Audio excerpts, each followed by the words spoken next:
Hi, Kathy. Welcome to the show. We are so excited to have you on. Thank you, Casey and Meg. I'm so excited to be here. So fun to see you both this morning. All right. So, first question is, what are you doing to nourish yourself right now? Wow, all sorts of things. But I just came home from a 4-day trip to Washington, D.C. with a lot of walking, a lot of talking, a lot of advocacy work that I was doing, and then just airplane travel and being exposed to foods I don't usually eat and hotel settings. And I even found myself sort of choked up physically in the National Museum, the National Portrait Gallery yesterday around some of this older artwork. And I could see I was a canary in a coal mine, and I could feel myself getting some toxicity signs from being around these old paintings that had restoration techniques done to them. And it happened just like within 5 minutes of being in the building. It was super interesting. So what I'm doing to nourish myself today involves the first thing I did this morning before I even took a shower was when I went out and got my feet in the grass in my front yard. And I just tried to get regrounded to my own time zone and to my own earth elements around me, my wild biome environment. I start every day with a glass of hot water with lemon, and this morning I put a little bit of bitters in it instead of raw apple cider vinegar. That's just kind of what I was intuitively wanting. And I spent some time on my meditation mat, and that was really important to me to sort of clear my head of the frenzy that is Washington, D.C., and to get back here to Oregon and get regrounded and kind of rooted in place, if you will, by being on my meditation mat. That's kind of the biggest tricks I do every day. Mm-hmm. Now, how is a meditation mat kind of like a yoga mat, or like how is it different? It's really more of a pillow. And I bought one from somebody at my local yoga studio who hand makes them, and they're typically, like some kind of like a bean bag. They're about this big and about this tall, and they allow you to sit with your hips higher than your knees, so it's safe on your spine. So when you're doing longer term meditations, you can be comfortable and your spine can be supported, and that's all. And mine's kind of, I bought it because it was cute. It's got animals on it and a jungle scene and greens and blues, which are my favorite colors. So it's something. It's also kind of a happy place, I would say. It just sounds so comfortable. Yeah, it does. Like I want to go there right now. Yeah. And when you can make one, or you could buy one from somebody like I did.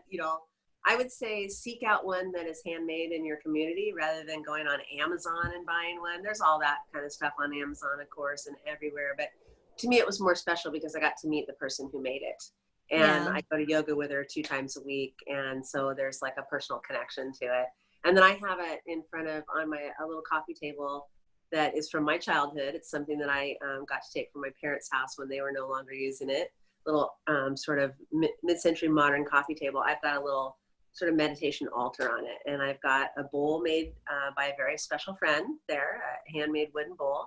And it has, kind of my witchy woman stuff, like my crystals and my essential oils and a sage and all that. And so, just depending on the moment, I might be fanning myself with a feather, or I have a sweet little raku heart-shaped rattle that a friend made me that sometimes is a sound that I need in the morning. Sometimes I chant, sometimes I pray, sometimes it's just sitting on the mat and thinking about my day. But it's a nice way to kind of, like I said, get rooted in space and get rooted back in my body. Mm-hmm. That's so cool. I just kind of got like a little bit of goosebumps while you were saying that, because I kind of have the same thing. I actually have my little bowl of like my little crystals right here that I use, that I hang out with when I meditate. And then my newest addition, which I'm so excited about, is your Open Door Healing Possibility Spray. I love this stuff. I actually sprayed myself with this right before we started. Awesome. I'm so glad you're enjoying it. I love it. Something that was just born out of inspiration on the mat, when you're supposed to be relaxing in Shavasana. At the end, all these images and oils and ideas coming to me. And that's actually where I've been for like 3 years. That's where I've been getting most of my creative thought process, is at the end of a yoga session. And I always, you berate yourself. You think, oh, you're supposed to relax and shut off your mind. And no, I think that's the time that your nervous system is best integrated and thoughts flow freely. I can't even speak.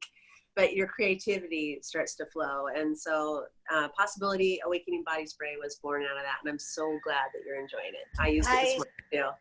I love it. And I'm so excited for you to talk about open door healing. So we'll have to dive into it a little bit later so we can learn more about where it came from and how you did the process. I'm just so intrigued to learn about how you actually made that, because you did it with your 2 hands, which I think is awesome. But yeah, I am super enjoying it. So that's too cool. Well, and today I know that we wanted to have you on specifically because you in the past have had a lot of health issues due to mold. And it's so crazy because I recently have had the same experience. And it's just one of those things, I think, when people are, you know, not feeling well, but they're doing so much in terms of taking care of themselves with their diet, and they're getting movement, and they're grounding, and they're going to yoga, and they're doing all these other things, but they're just still not feeling good. And this mold issue is like this missing piece of the puzzle that I found for myself and for a lot of other people, that it's like this silent ghost that you can't see. You don't know it's there. You don't know it's contributing to a lot of your health issues. And so you, I know, had like the chronic immune response syndrome due to the biotoxin illness, a mold toxicity. So tell us about your story, because I'm just so curious to hear what was going on with you, how you found it, and just all the things you've been doing to take care of yourself. Yeah, it's been quite a journey. I'm one of those, you know, one of the healthiest sick people, you know. When I first got into the, you know, I hate even calling it a career, the path I've been on for over 25 years, you know, fitness and health and nutrition and body work and all the things I've studied for so long. I didn't come into this because I was an ill person. I was a super healthy person. I've been an athlete. I've been very active. I'm a high energy person. I always have been. I'm one of those people with always, you know, way too many things going on, which, by the way, is probably key to what led to me starting to have some health issues. So it's hard to even, you know, as I thought about it this morning before we talked, it's hard for me to even pinpoint when I knew what was going on. Because when I really think back to now childhood, I can find signs that I was suffering from mold toxicity growing up. Different things that would happen to me, ear infections that started coming on when I was about 6 years old. But, you know, I'd get 1 or 2 a year, and, you know, my parents had me checked out by a doctor, and, oh, she's fine, there's nothing wrong. And then even some things, you know, like sort of chronically susceptible skin to things like rashes, you know, so eat something and think I'm allergic to it because of whatever was in the food, when really it was probably more that I was feeding something that was already in my body, some type of mold or some type of fungus that was creating these biotoxins. So fast forward to a busy adult life, and you know, I've been traveling all over the world teaching nutritional therapy for about 15 years now, and lots of travel, lots of extracurricular activities too, trying to keep up my busy active life, and, you know, in the name of balance, you know, also being on competitive outrigger canoe paddling teams and playing softball and trying to fit it all in. What I was doing was wearing my body out, and, you know, lots of exposure and lots of what we used to call adrenal fatigue, but, you know, lots of taxation on the communication system of the endocrine system and the nervous system. And I was getting worn down, but pushing through it. So how I discovered my own is I started getting chronic upper respiratory infections, and they would come on once or twice a year. And they were quite debilitating, but I kept pushing through it. I would lose my voice. I'd be teaching a 4-day seminar, and I'd lose my voice in the middle of it. I was having, I spent about, when I went and did a timeline of my signs, I spent about 3.5 years with a cough, a deep, deep chest cough that would come on in the middle of the night, sort of at the lung hour that I call it, that period of time between 3 o'clock in the morning and 5 o'clock in the morning. Every night I was waking myself up violently coughing, and I couldn't get it to stop. I started looking into, why am I getting these chronic sinus infections? Why am I getting these recurrent upper respiratory infections? Why won't this cough go away? At the same time, lots of stress in my life with the decline of my father near the end of his life, and, you know, a couple years in caregiving, environments and on hospice for a year. And I was spending a lot of time in the home that I grew up in. My father built my home. It's a beautiful home. My mother still lives there. And I have spent my whole life going home to the same home. This home is a water damaged building. You walk into the house, it's clean. My 90-year-old mother still keeps things, you know, super clean all the time. This is the silent disease that you were talking about. You don't see it. It's not like you walk in and see black mold just on the walls. But I started to recognize that I felt worse every time I was in that home environment, but not just there, also in my own home. And I was starting to be that canary in the coal mine where I could walk into a building, and I haven't had a true sense of smell for many years because of the chronic sinus infection, but I could feel it. I could feel my heart race. I could feel myself starting to wheeze. I couldn't get a deep breath. I would get, you know, instantly congested more than I was. My voice would change. And I thought, okay, I've got to start paying attention to this. And then here's how I got to the CIRS, the chronic immune response syndrome diagnosis, is typically when somebody gets to that point where your immune system has just shut down. In my instance, due to BioToxin sensitivity, I am genetically allergic to the toxins that the fungus put out, and many of us are. We don't know that until we do the genetic testing. But there's typically one onset illness, one huge immune response that becomes like the catalyst for the disease state. And that actually happened to me in Austin, Texas, teaching classes there. I was teaching in a really beautiful, fancy hotel in downtown Austin. You walk in, it's gorgeous. You wouldn't think, you know, you don't see anything there. But the very first weekend of 3 years that I taught there, I got as sick as I've ever been in my entire life. Upper respiratory infection came on hard. I had to push through my workshop weekend. By Monday morning, I was feverish. I was in chills. I ached all over. I thought I had the flu, and I just needed to get home, but I really had no business flying. I was that person sort of in a fetal position on the airplane. And that really was the cornerstone trigger for me. I had that upper respiratory infection for months, and it wouldn't go away, and it wouldn't go away. I went back to do another workshop weekend there, and I started watching what was happening to the attendees at my workshop. They were also getting sick, and people were noticing it.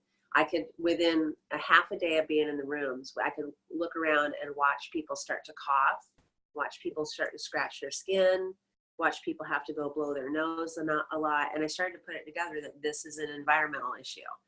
I found out from one of my graduate assistants that that particular building had a black mold takeover shortly after production of or construction of the building. It's a 25-story building. They went in and tried to redo the whole HVAC system, but you're never going to get all of those spores, especially if they're not doing it appropriately. And I taught there for 3 years. So I finally started looking into mold. I looked into mold toxicity, and I found a physician who I tracked down through the Surviving Mold website and looking for practitioners who were Shoemaker protocol practitioners. And I found a naturopath who helped me get diagnosed at the time. And I'm somebody who's been treating and working with people with diagnoses for much of my career, and I've never had one. And it was this like, well, she looks like she's fine, except for she coughs a lot and she's got this chronic congestion, but I really wasn't fine. My fatigue was getting worse. My vision was getting worse.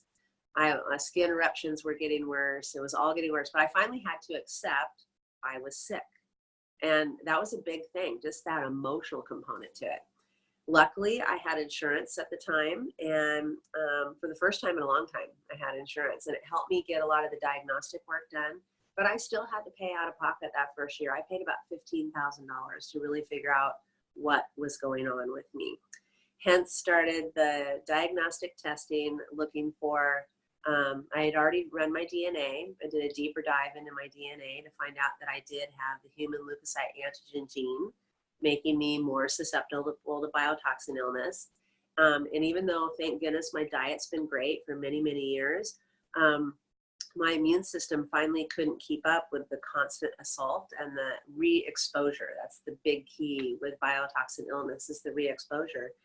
And I had the testing done. I found the gene. Now I had turned on that epigenetic switch. And because I didn't really recognize this honestly, for about 6 years, it just kept getting worse and worse and worse until when I finally tested my immune system, I virtually had no immune system. So I had this chronic low-grade fungal infection, which then leads to sort of underlying bacterial infections. I also found that in my testing, and got a diagnosis of chronic immune response syndrome with BioToxin illness and started the Shoemaker protocol. And I could keep going and going and going, but that's kind of what led me there, was putting together that I had spent a lot of my life in a water damaged building. I grew up with a basement that flooded pretty much every year. And again, the house is clean. You don't see it. But I did some mold testing in my own home and in my parents' home, where I had spending a lot of nights near the end of my dad's life. Did the testing on the home to find that the mold was there and to find which species were there. And then to see it match up in blood tests in the fungus that were living inside me, you know, that was my key. Now, how do you tell your mother that you're not going to come home again and that you're not going to, you know, stay the night at her house? That's a hard thing to do. And I still haven't been successful at avoiding the exposure. But part of my length of recovery has been that I keep exposing myself, even though I know what's there. But I'm doing some other things we could talk about that help me kind of mitigate that as well too. Mm-hmm. Yeah, and that's one thing that was in my mind is, you know, it's one of the things about mold is, especially for someone like yourself who has that HLA-DR gene, like mold is going to be so much more of a problem for you than, for example, like your mom who may not have that gene. And so that's the tough thing too with families is one person's really sick and the other person feels fine and can't understand why this other person is so sick, right? Yes, that is the hard part. It's so true. Mm-hmm. And so, yeah, I guess you kind of mentioned like ways that you're mitigating when you go visit your mom, and kind of how are you navigating those waters with her? Yeah, so it sort of relates back to identifying as somebody with a problem. And, you know, that was never me and my family. I have always been the healthy one without any issues. And I finally had to declare to myself and to others that I do have an issue, and my health depends on me, you know, really being proactive about it. So I limit my exposure to the home and more than I used to. I carry a portable air filter with me. I drink nothing but filtered water when I'm in the home, and when I'm traveling anyway. I just, you know, I always have filtered water with me. I will bring a water filtration system for the shower, so that I can just unscrew one shower head in a hotel or in a home and put on my own. I do stuff like that. I have, despite being a nutritional therapy practitioner, I've never been somebody who took a lot of supplements myself, but now in part of my healing journey, I'm taking a lot of supplements, and I really bolster myself with things that are BioToxin binders when I know I'm going to be exposed like that. I, you know, do some daily detoxification routines. One of my favorite tools is my biomat, and a biomat is an infrared heat pad with 26 pounds of crushed amethyst in it, very boosting to the immune system. And it travels with me. It's a little bit bulky. It comes in a big suitcase, but I don't take it on every trip. But if I can drive with it, I will take it. And I will spend, you know, lay that thing out on the floor if I have to, and spend some time on the biomat. It's really what helped me clear the infection out of my lungs that I found. And I got it out of there. I still have it in my system. I'm working on ways to get it out of my sinuses and out of my head. But that biomat has been key to that, really has. Mm-hmm. Other things I do, you know, is just make sure I get that nature grounding, you know, so back to wherever I go, I get my feet in the grass, you know, make sure it's not pesticide ridden grass, but I try to get my feet in the grass and in the dirt. I'm really choosy about how I eat when I go out, you know, trying to make sure I'm just staying focused on organic foods and whole foods, and being pretty impeccable with my diet, maybe even more so when I'm traveling than I am at home. And oh gosh, I could, you know, all sorts of tricks. I've got essential oils, and I've got crystals, and I've got, I put myself through some dynamic neural retraining. So it's a way of retraining your nervous system and your brain to say, I'm not in a threatening place. There's no harm. I can do this. And so it's sort of as simple as power of positive thought. Mm-hmm. And so while at the same time, I had to sort of identify to myself and to my family, I have an illness. I need to be respectful of it. I don't land on that too long. It's a touchstone. It's a speaking point, but I don't let myself become victim to that. I let myself be empowered by that and say, okay, I know this common factor about myself. What are the tools I can use to help me mitigate these exposures that I keep having? Mm-hmm. Yeah. Now, Cathy, have you heard of the dynamic neural retraining system, the DNRS Yes. program? Yeah. Okay. Have you ever used that? That I used that. So let me tell you how I used that. When I started my journey with my naturopath and I did all the testing, and I was tested for, I feel sort of lucky. My signs and symptoms aren't as bad as other people's. Mm-hmm. I definitely had the brain fog, the chronic sinus congestion, the upper respiratory stuff, skin outbreaks, visual contrast sensitivity testing has been big for me. My eyesight has been getting worse and worse. And, I laugh about, oh, now I know why some people can't get eye makeup on straight because they really can't contrast, they can't see that. And then in my discovery, I was tested for lupus, for Lyme, for MS, for Hashimoto's. I ran myself through all the autoimmune testing because this biotoxin illness can lead to autoimmunity. And I feel really fortunate that I haven't developed that. And I feel like it's my power of positive attitude, the mitigating tools I use, and my whole food diet that helps me do that. But one of the things I used was dynamic neural retraining system, Annie Hopper and Wired for Healing. I put myself through that program, but I'll be perfectly honest, because we had identified in my testing, there's a hormone called melanocyte stimulating hormone, which is an indicator of how robust your immune system can be. I had 0. In fact, my doctor looked at me and said, I don't even know how you're walking around. I don't know how you haven't developed another autoimmune condition because you have 0 immunity from this very baseline place. And I said, I think it's just because I have a strong constitution, right? But there is something to be said with that. And we identified this microbe in me, a form of pneumonia that I was identified with as part of this fungal bacterial dance going on in my body. So I started on a really hefty protocol that really challenged me. It challenged me ethically because I'm a holistic provider. I believe in doing things and letting the body heal itself. And here I was on a med routine, and I was taking, cyclical rounds of antibiotics and antifungals and boosting myself because of that with supplementation so that I wouldn't do too much damage to my gut microbiome. But I was really tortured about it.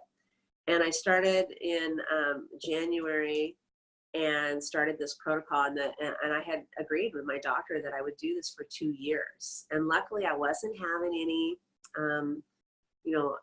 other commonly seen symptoms. Like I wasn't having this big digestive upset. I was eating tons of probiotic food and really trying to support my microbiome that way.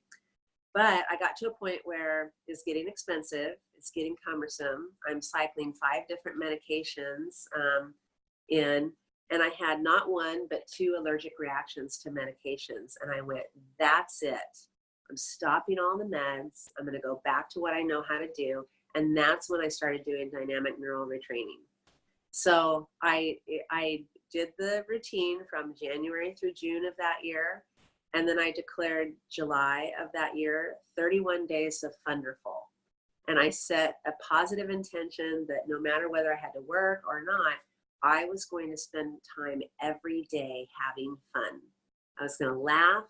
I was going to play. And, it was summertime. So, of course, the weather cooperated nicely.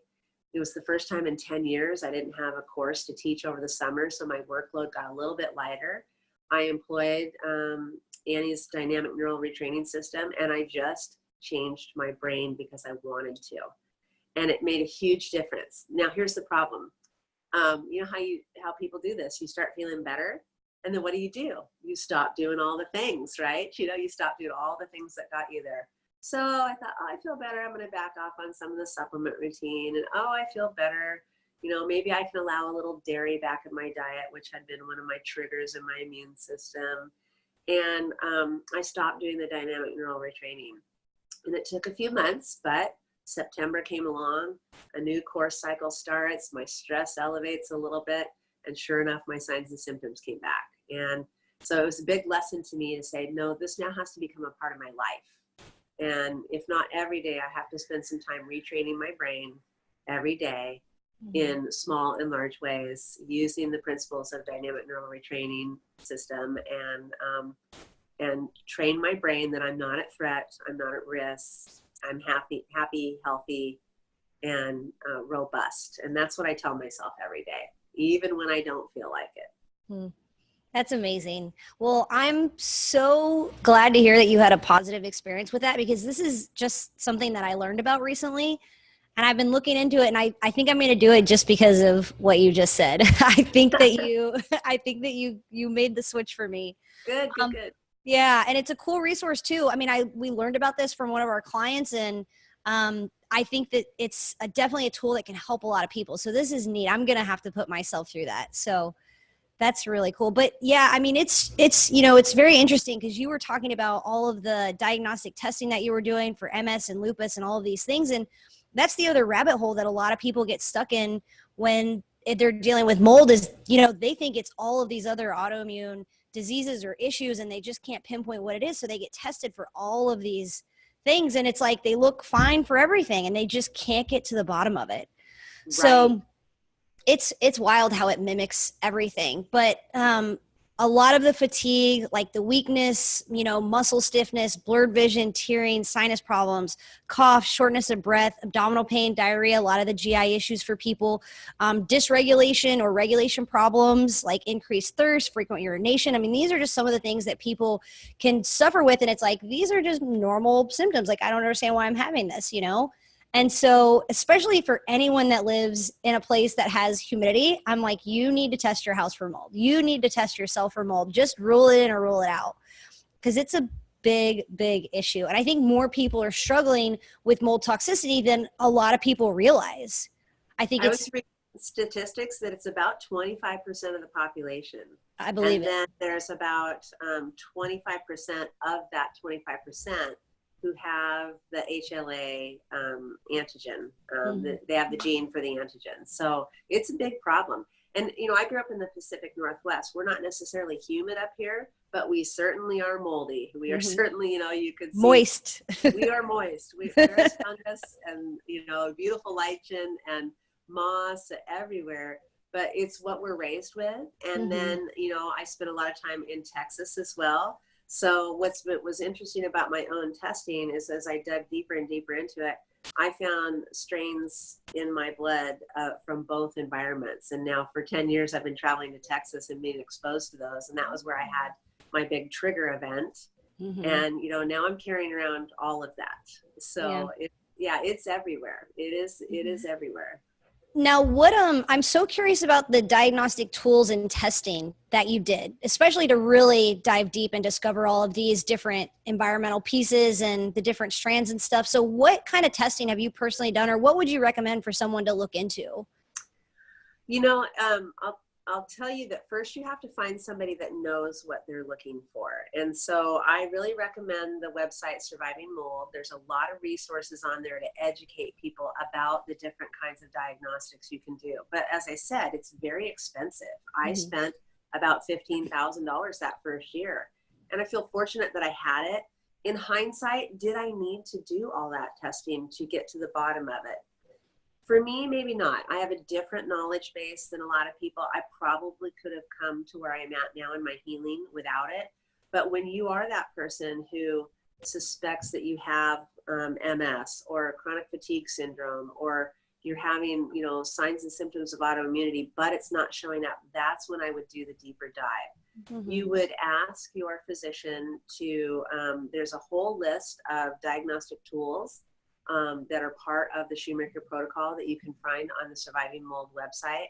You look at things like there are certain blood chemistry markers that are for how your body is responding to leukocyte production. And there are tests for inflammatory cytokines that are helpful for breaking down those biotoxins.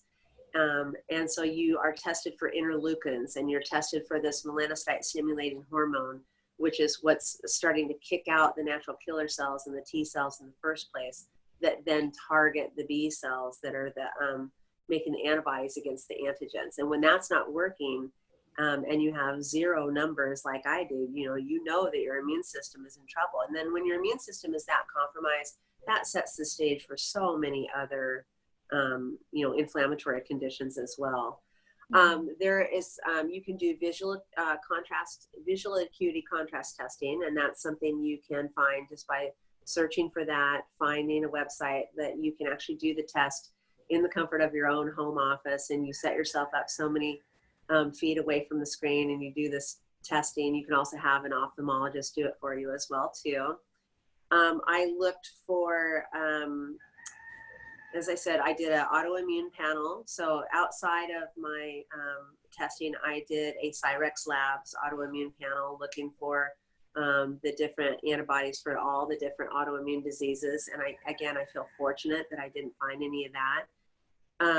There are certain just really basic ones people can look at in their blood chemistry. You can ask, so if your doctor can't, it's really more about what your insurance company will pay for. Mm-hmm. And it's not even that, it's really difficult to get lab tests done that aren't covered by insurance, even if you're going to pay out of pocket. Oftentimes you'll have these blood draws done. You'll think you and the doctor have an agreement about what's going to be tested, and then the lab denies it because, well, the insurance won't cover it. And even though you were willing to pay for it, you've now wasted the blood test because they just simply didn't do it. But you can look for inflammatory markers like C-reactive protein, homocysteine levels. Those inflammatory markers would definitely be up. I'm not a believer in having cholesterol checked and calling it necessarily high unless we have baselines, but cholesterol and specifically LDL over time, and I mean over time, taken every 2-3 months over the course of a year or two, can be an indicator of inflammation. And when that number is coming up, say 30 to 50 points or more every time you have it tested, you definitely have an inflammatory condition that the body's trying to repair. So that's one of those kind of basic blood tests to look for. Vitamin D levels are super important. So asking your physician to check for vitamin D3, cholecalciferol. And I like clients to be in the range of, 50 to 80 nanograms per deciliter. Most insurance companies are, you really have to ask to have that one done, and a more medical range might say that you're normal if at your 25. It's not enough vitamin D3 to contribute to the immune system response when you have a biotoxin illness. So I definitely want to have that checked. There are other cytokine, interleukin values I could give you, but I think it's easier just to go to the Surviving Mold website and take a list at the list there. Some of them, again, in hindsight, were they necessary for me to have done? No, it really hasn't changed the course of treatment. I went back about after when I declared Thunderful that July, and I did my dynamic neural retraining. I did go back and have some of those inflammatory values done, the melanocyte stimulated hormone value done, C-reactive protein, homocysteine, some of the interleukins and the pro-inflammatory cytokines, and my values had changed. I could see my immune system was responding. So as a consumer, what I've chosen to do is to not keep doing the testing, but to know my body, to know my signs and symptoms. I can look at some of the basic blood chemistry markers and see the improvements without having to spend the money for the really expensive stuff that insurance typically won't cover.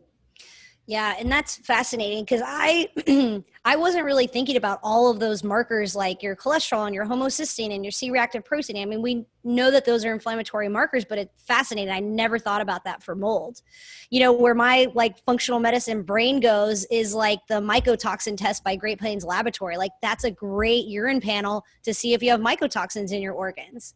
Yeah. But you got to keep all those other markers that you can get covered by insurance in mind because typically, some of those more comprehensive panels aren't covered by insurance, but it is a good way just to see if you're dealing with a mycotoxicity issue or not.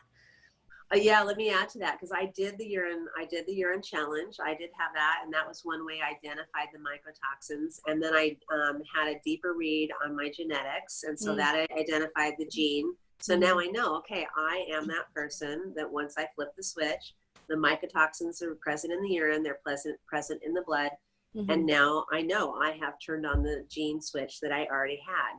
I had this one's a really fun one. They look for the resistant strain of Staphylococcus up your nose, and they do a really deep dive up your nose. And this lovely medical assistant's coming at me, with something that feels like it's going up into your brain. But it's a little scary. It hurts a little bit, but not badly. It's just one time. And so you get checked for antibiotic resistant strains of Staphylococcus, which can live in the body for quite well for a long time, and they also feed the fungal infection that creates the biotoxins. So I did that testing as well too. I'm trying to think about all the other things I did, but again, I think because it's expensive and because you could do stool testing looking for certain microbes. You can, do some really advanced blood testing to look for these microbes, but the solutions are all the same. So I have a functional medicine brain that has also decided that I want my clients to spend their money on their tools for healing and on, a vacation to a dry climate more than I want them to identify the particular fungus. Now, some of the mitigating tools you're using, Megan, are things, like the antibacterial sprays, and there's great ways to mitigate the exposure in your home. I think those things are air filter, a water filter, the cleaners that you use. There's a company called Mold Zero that has an approved non-toxic dry fog that can help you save some of your valuables by killing the fungal spores completely and not having to redo it over and over again. I think that's where the value in spending your money is, more than the blood testing or the urine testing, seeking out which fungus. We are living with thousands of them every day. Who does it matter who it is? What matters to me and for me and my clients is that you feel better. And I'd rather have you spend the money on the tools to feel better than on identifying one little bugger. I'm right there with you. There's a great company called Immunolytics, like your Immunolytics out of Albuquerque, New Mexico.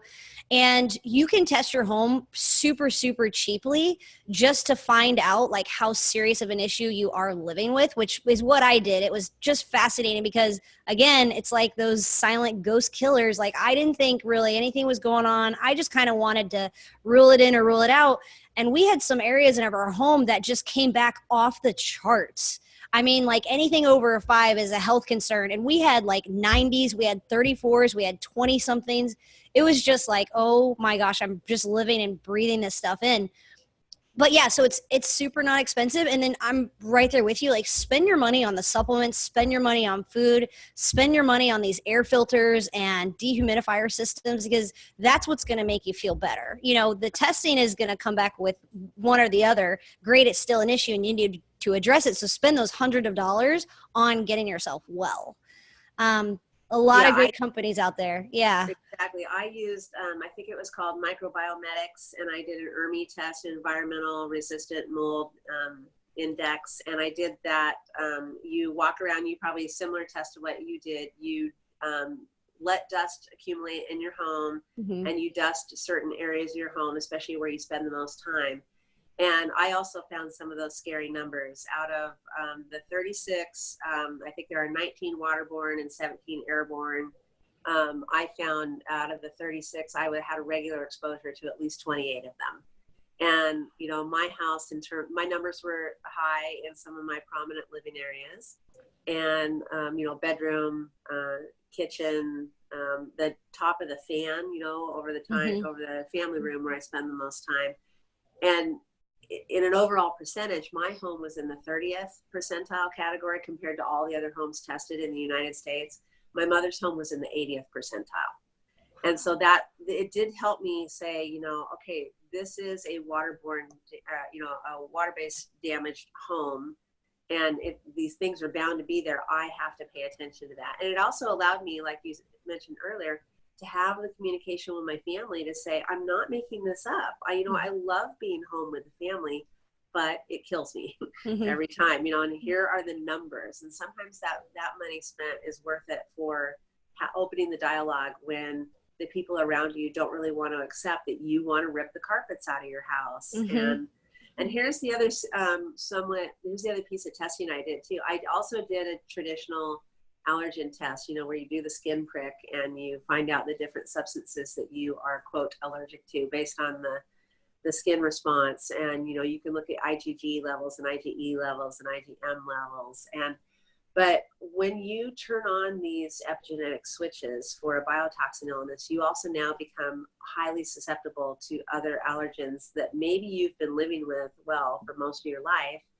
And one of the unfortunate ones are our animals, our pets. I am that person. When I had the allergy testing, it was very obvious I'm allergic to my cat. And I love my cat. But one of the things I'm having to do, I am not getting rid of my cat. And that is something but I'm not sticking my face down his belly as much as I used to. But I'm also, in part of my healing, I have a planned absence from him. And I will be using homeopathics against animal dander. And the key for that is you have to have complete removal of the stressor, of the animal dander, of the mold toxins, all that, while you're doing the homeopathic treatment. And so that's something else for people to consider, is that you really do have to look at, once you have turned on this epigenetic switch that you may or may not have, but once those symptoms come on, you become susceptible to a lot of things in your environment, and beyond just the foods we eat, but also the animals we love, and your favorite couch that you've had for 10 years that the dog sleeps on all the time. You may have to get rid of it. And sometimes you have to make that decision that that's where the money goes, is into a new, fresh space and not into a lab test. So true. Yeah. And there's also, there's a company called CitraSafe, and they're actually making a ton of products that you can clean your home with. So especially for people, some people, mold is such an issue that they have to get up and move and just leave all their belongings, which is so unfortunate, but it's a very realistic fact for some people. And so CitraSafe is actually making some products, especially talking about your cat. I've got 2 dogs that are outside all the freaking time, running around the dirt. One of them is a puppy, and it stresses me out when they come in the house, because I just think of all of these candida and aspergillus and all of these things I can't see that they're maybe flinging into the house. But their CitraSafe has a pet shampoo. And then you can also spray them. So every time they come in the house, or just spray them down once a day, it actually helps kill the spores and the mycotoxins on them, which is cool. And then they make a ton of stuff that you can wash all your laundry in, and you can spray down everything with. So, utilizing companies like that too, to just help you fight the battle is a good reason. I'm so glad you introduced that product to me. I actually just ordered it after you and I spoke about it. So it's on the way. I'm excited to experiment with that. And you're right, there are things we can do. And this is where I would also really encourage you. That's where dynamic neural retraining comes in. So you aren't so afraid of the dogs coming in and out of the house and thinking about all those things that are going to attack my immune system, attack my body. You can create language for your brain that, I am doing things. I am safe. I am not going to be susceptible to this. Now, I firmly believe in the power of intention and on rewiring your brain. This is what Annie Hopper teaches us in Wired for Healing. And so I would encourage you to use your animals in that dynamic neural retraining, and sort of reframe your thinking around that, so it doesn't become a stress to your body, because there is evidence that we can stress our immune system into a response that is completely unnecessary. It's so true. The mind is so powerful. There are literally ways like what we're talking about with retraining your brain that have scientifically proven on a cellular level, it shows the healing that can happen when you just think these healing positive thoughts and you retrain your mind like this. It's like rewiring the train tracks, like laying down a new path, right? To go to the green pasture versus the dead, you know, mountain range or whatever it might be. It's extremely, extremely powerful. And so on that note, I also, because Cathy, I would love for you to talk about open door healing. I just think that this stuff is so powerful because when you first introduced me to it, you know, talking about mind and mindset and the power of everything, this possibility spray that you've created. So at the Nutritional Therapy Association Roots Conference, I had the blessing for Cathy to actually do this little practice, so to speak, on me. And so she created this spray that's awesome. And I've been using it when I meditate, but I think you could just use it all throughout the day whenever you feel like it's needed. It's just there to be a healing tool and an absolutely wonderful light of energy.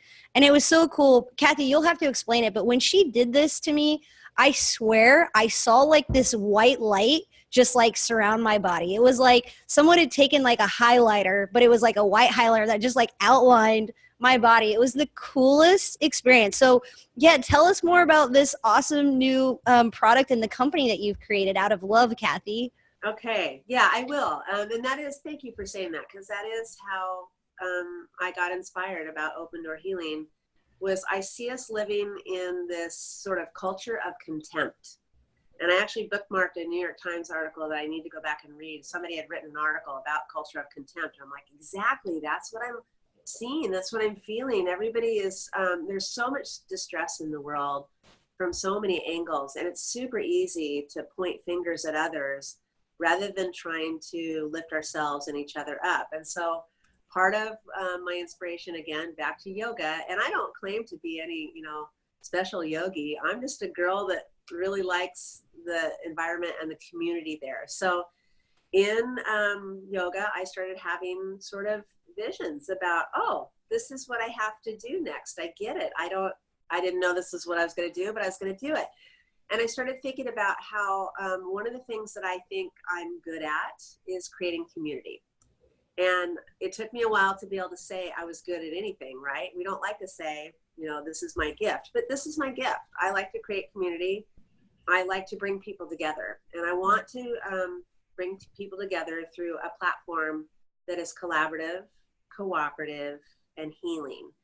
And so in yoga, I started having visions, including things about my logo and what the platform was going to look like. And I have now founded Open Door Healing.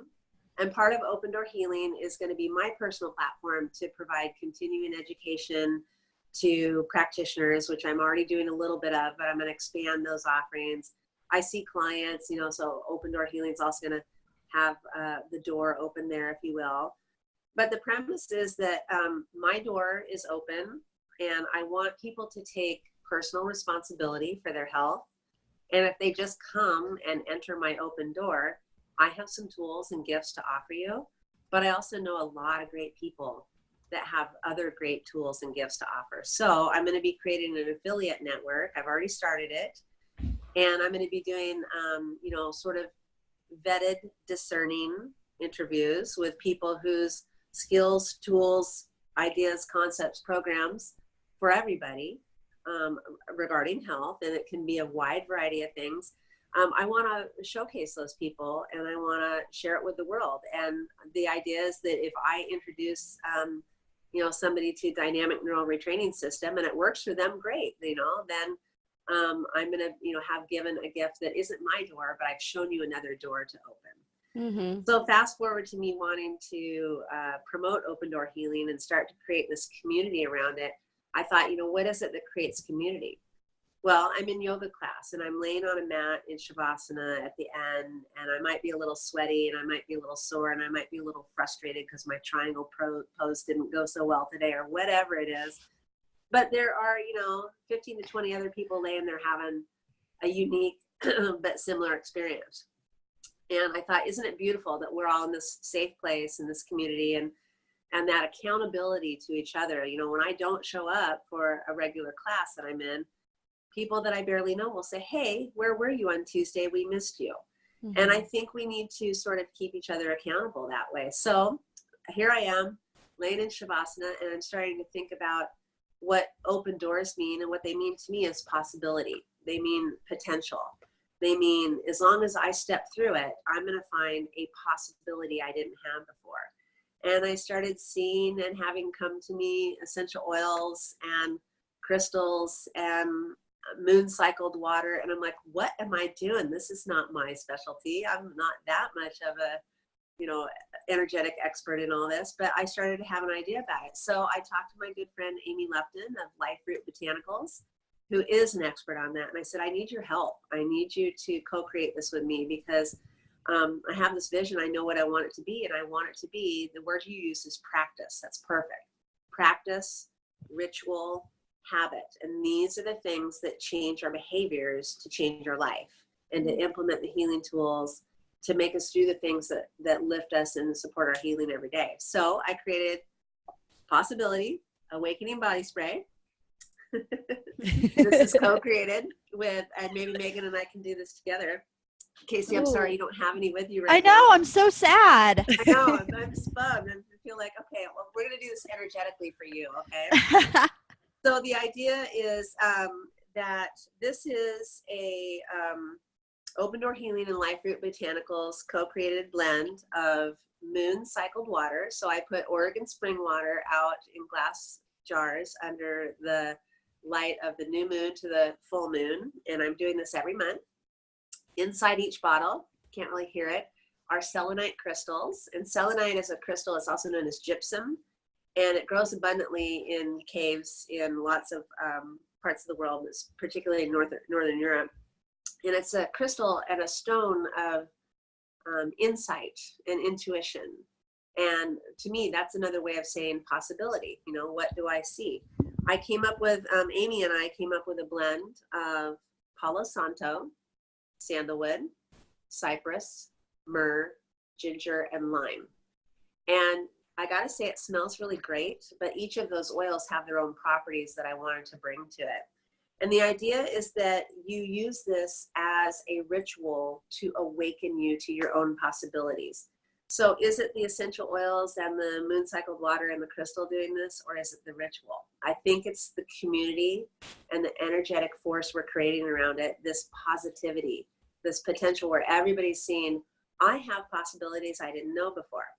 So what we do is we just give the bottle a little shake, and you hold your hands in this nested palm gesture, a mudra, if you will. And this is sort of the universal sign of generosity and receptivity and openness. And you inhale deeply, exhale long, slow, fully. And then you spray Possibility Awakening Body Spray. And I'm going to do this for you, Casey. I'm going to energetically do this. I'm ready. Okay, over your belly, your heart. I'm getting some too. Your throat and your head. And as you spray over the head, you inhale once more deeply.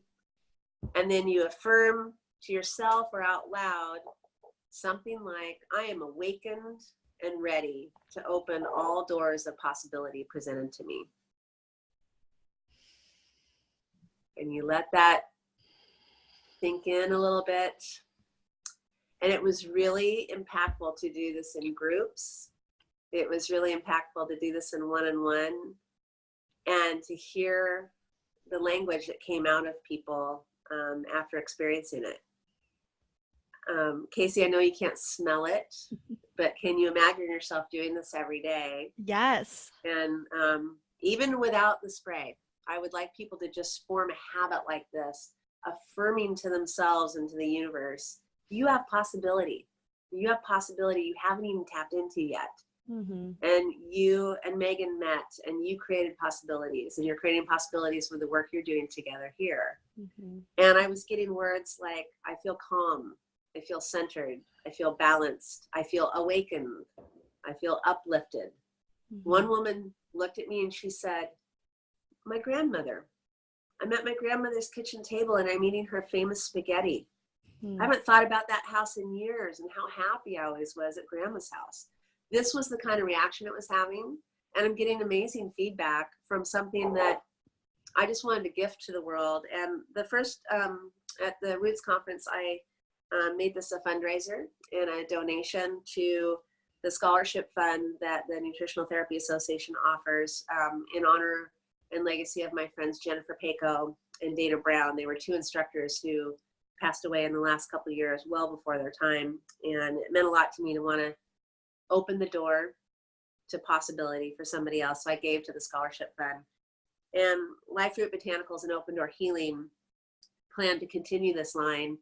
And it's always going to have a philanthropic portion of every bottle will go to a different charity monthly, if you will. So we're really super excited about this. But I think what we're really creating with this is a field of energy, a community of people who wants to lift themselves up, awaken themselves.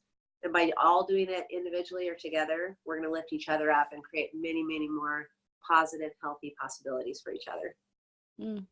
Oh, I love that so much. Thank you. I mean, just everything about it, the philanthropic part, and I need to order some. Okay, you get a little card when you order it. You can, we're working on our e-commerce site on opendoorhealing.co for community. Okay. So don't go to opendoorhealing.com, opendoorhealing.co. Okay. And you can also visit Life Root Botanicals. And liferootbotanicals.com will also be offering Possibility Awakening Body Spray. And you'll get a little card that reminds you of the gesture and the suggested mantra. But even if you just wanted to say, you know, I affirm that I'm having a great hair day and I'm going to rock it, right? You know, love it. Yes. Whatever you want to affirm that is opening a door of potential for you to make every day a little bit better. That's that's the key to this community. That was my affirmation just now. It was, I am loving this moment and soaking it up for every single second. Grateful for it. I thought you were thinking of a great hair day. Clearly not. Okay. Clearly not. Oh my goodness. Oh my gosh. Well, Cathy, that was beautiful. Thank you so much for running us through that. Yeah. Thank that you just made my day. Yeah. Yeah. Mine too. Yeah. Mine too. It is. There's something about it that is, we just pause. And I think when we pause, we find our possibilities and we find our potential. Open Door Healing is going to have a few other tools coming out, sort of in that brain retraining category. Cool. So stay tuned for that. Cool. And follow Cathy on Instagram and Facebook, right? Yeah, Instagram and Facebook, please do. Yeah. Cool. Yeah. So tell our listeners where they can find you, Cathy. Okay, you can find me Facebook, Open Door Healing, also Cathy Eason. You can find me on Instagram, Open Door Healing, and at Cathy Eason. You can find me on the web at opendoorhealing.co for community. And then another place I want to just point out right away is I'm not directly on there, but soon I'm going to be a regular contributor to a blog for Kaleidoscope Fighting Lupus. And I'm really excited about this opportunity to be involved in this organization. Kaleidoscope Fighting Lupus is a nonprofit entity out of Oregon, but with a global outreach. They just won an award for the best website in the world for lupus dissemination of information. They are a small full-time staff, a nonprofit, but they provide emergency client services to people living with lupus. If you're somebody who you know, needs help with your rent because you had to spend too much money on medication or on supplementation during the course of a month, you can contact them. They offer monthly support groups with other types of healing providers to come in and talk to people with this particular form of autoimmune disease about what they can do. And I just had the really special honor of going to Washington, D.C. and marching on Capitol Hill as an advocate for Kaleidoscope Fighting Lupus. And we were basically asking members of Congress and the Senate to please fund the National Institutes of Health $41.6 billion stipend, which covers a lot of research into a variety of diseases, but there's a greater emphasis on studying lupus and other autoimmune diseases, particularly because incidence is on the rise, but also because it's striking more and more people, but more and more women in particular, and particularly women in minority cultures. So we had a great time talking to congressional staff and asking for loads and loads of money. And what's really exciting about the research is that there's a lot of research now targeted in a more holistic manner. So it's not just looking for new clinical drug trials, but looking at trials that study the cultural influences of these disorders like lupus. So, you know, where somebody lives in the world, maybe whether they have mold toxicity, maybe they have access to clean food and clean water. All that money is going to go to funding sorts of research, things like that. So be sure to go to kaleidoscopefightinglupus.org for more information about that. That's awesome. Thank you so much for sharing that. I know I meant to ask you about it, so I'm glad you threw it in there. No, thank you. Yeah. All right. Awesome. Well, Cathy, thank you so much for being on the show today. And we just absolutely loved having you. Thank you for sharing your light and your knowledge and all of these tidbits. And I'm so excited for people to listen to this episode because I truly think it's going to help, you know, hopefully a lot of people out there just to give them this information, because I think a lot of people are struggling and they just don't know where to go or what to do next. So yeah. So thank you. I feel so honored and blessed to have been with you both. And it's just fun to see what you're doing out in the world. And I'm looking forward to doing more collaboration with Open Door Healing. And yeah, if people have questions, you know, you can, there's a newsletter coming. All this is in the works. I'm a little bit of a busy girl trying to also keep balance in my own health. So I won't overpromise, but, you know, sign up for the newsletter list at opendoorhealing.co, and we'll do some features on mold toxicity and biotoxin illness and point you to some more resources so you can get information for yourself. Cool. Well, thank you so much. And I'll have to be sure to link all of that stuff to the show notes so everyone can see it at the bottom as well. Okay, great. Thank you. Awesome. Well, thank you, Cathy. We love you. Thank you so much for being on the show. Love you both. Thank you. Stay awake and stay possible. Yep.